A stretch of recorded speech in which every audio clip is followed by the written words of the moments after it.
Hi అండి, welcome back to our channel. ఇవాళ మనం చేసుకోబోతున్న రెసిపీ వచ్చేసి పోహా అండి.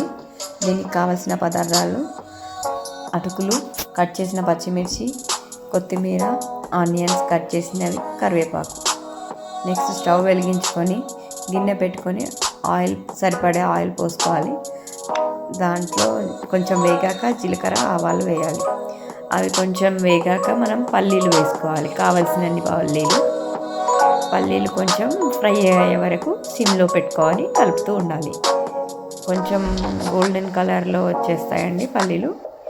అలా అయ్యాక మనం పచ్చిమిర్చి,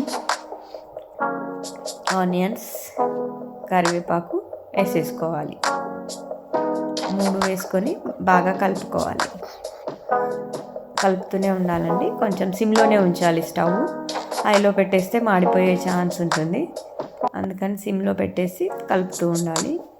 అవి కొంచెం ఆనియన్స్ గోల్డెన్ కలర్లోకి వచ్చాక మనం కొంచెం అల్లం వెల్లుల్లి పేస్ట్ వేయాలండి.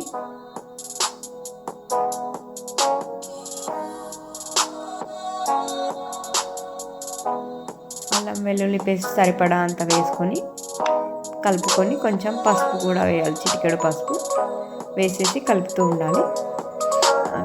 పసుపు వేసి కలుపుకున్నాక అటుకులు కొంచెం వాటర్లో వేసుకొని స్క్వీజ్ చేసి పెట్టుకోవాలండి.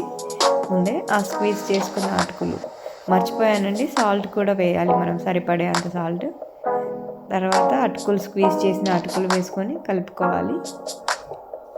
కొంచెం వాటర్ ఎక్కువ స్క్వీజ్ చేస్తే కొంచెం డ్రైగా వస్తాయి. సో అవి కలుపుతూ ఉండాలండి, అడుగంటకుండా కలిపేసి కొంచెం ఒక 2 minutes అలా మగ్గనివ్వాలి.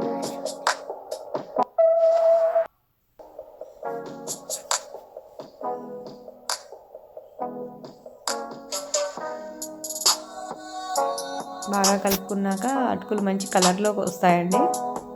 తర్వాత లాస్ట్ ఫైనల్ టచ్గా మనం కొత్తిమీర వేసేసి మంచిగా మిక్స్ అయ్యేలాగా కలుపుకోవాలండి.